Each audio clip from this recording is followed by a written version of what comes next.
महाराष्ट्रात उद्धव ठाकरे आणि राज ठाकरे यांनी पुन्हा एकदा एकत्र यावं, एकत्र निवडणुका लढाव्यात यासाठी आता मराठी सेना आक्रमक झालेली आहे, ॲक्शन मोडमध्ये आलेली आहे आणि एक निमंत्रण पत्रिका त्यांनी मुंबईमध्ये तयार करून बाळासाहेब ठाकरे यांचं जे स्मारक आहे दादरचं त्या ठिकाणी दिलेली आहे। आपल्यासोबत मराठी सेनेचे प्रमुख आहेत मोहनीश राव, आपण त्यांची थेट बातचीत करणार आहोत।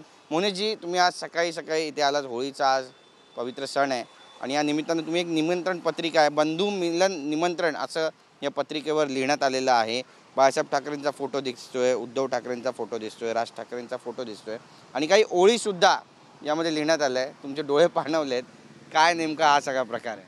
नाही, माझं म्हणणं एकच आहे, आता होळीला सर्व विसरून राजसाहेब आणि उद्धव साहेबांनी एकत्र यावे। शेवटी त्या ओळीचा अर्थ एवढाच आहे सार की बंधूसाठी धावून येतो आणि आता खरंच महाराष्ट्राला आणि मराठी माणसाला या दोघांची गरज आहे आणि सक्षम नेतृत्वाची गरज आहे। आणि माझा छोटासा प्रयत्न असेल आणि अक्षरशः मला आता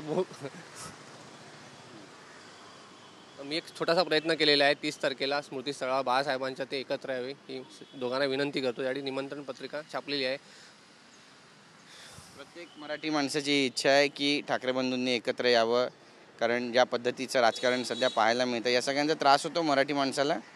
नाही, ह्याचा त्रास होतो, त्रास ह्याच्यासाठी होतो की आणि मराठी माणूस मराठी माणसाशी भांडतोय, तो हा मोठा त्रास होतोय। कारण की दोन डिवायडेशन झालेले आहेत, दोन ठाकरे ब्रँड वेगळे झालेले आहेत। ते ब्रँड जर एकत्र आले तर कुठेतरी नक्कीच मराठी माणसाला आणि त्यांनी बाळासाहेबांनी सुरू केलेल्या स्थानिक लोकाधिकार स्थानिक भारतीय कामगार सेना आहे किंवा कामगारांना मजबूती देण्याचे जे संघटना होत्या त्यांना बळ मिळेल असं मला वाटते। तुम्ही एक ओळ लिहिली, यामध्ये काय लिहिले ती जरा वाचून दाखवाल का? माझा आधार, माझ्या ध्येयाचा किनारा, आयुष्याच्या प्रत्येक सुखदुःखाचा सोबती, भाऊ माझ्या जीवनाचा आधार। तेच तुम्हाला नक्की जे सर्वसामान्य मुंबईकरांच्या मराठी माणसाच्या मनात आहे ते आज तुम्ही मांडताय, व्यक्त होत आहे आणि भावना पोहोचवण्याचा पण प्रयत्न करतायत। पण तुम्हाला माहिती आहे हे सगळं किती जोखमीचं आहे? नाही, जोखमीचं तर आहे। काही ठिकाणाहून काही गोष्टी ऐकण्यात आल्या, फोन कॉल आले, पण एखादा ध्येय करायचं म्हटलं तर करायचं। आणि बाळासाहेबांनी सांगितलं एकदा तू एकदा स्टेटमेंट, म्हणजे बाळासाहेबांचं वाक्य होतं, एकदा स्टेटमेंट दिलं तर स्टेटमेंटला रिव्हर्स घेणं नाहीच, म्हणजे आणि काही पण हे तुम्ही यापूर्वी सुद्धा शिवसेना भवनच्या समोर बॅनर लावले होते आणि दोन्ही बंधूंनी एकत्र यावं असा तुम्ही संदेश देण्याचा प्रयत्न केला होता।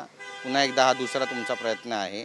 नाही, तो संदेश ह्याचा होता, नुसता म्हणजे बॅनरबाजी करून नाही होणार, काहीतरी अस्तित्वात येण्यासाठी मी हा प्रयत्न केलेला आहे आणि हा प्रयत्न यशस्वी होईल असं मला वाटते। गुढीपाडव्याला हा कार्यक्रम तुम्ही घेताय आणि गुढीपाडव्याला राज ठाकरे यांची सुद्धा तोफ याच ठिकाणाहून धडाडणार आहे, त्यामुळे तुमच्या कार्यक्रमाची रूपरेषा नेमकी कशी असणार आहे?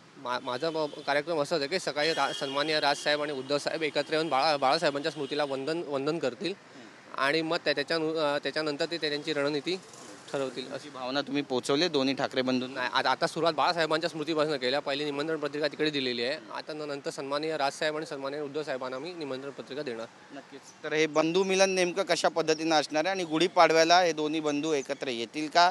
महाराष्ट्राच्या राजकारणामध्ये काही नवा बदल सर्वसामान्य मुंबईकरांच्या निमित्तानं पाहायला मिळेल का? पाहणं महत्त्वाचं ठरेल। कॅमेरा पर्सन अमित शिगवणसह गिरीश गायकवाड, TV9 मराठी, मुंबई।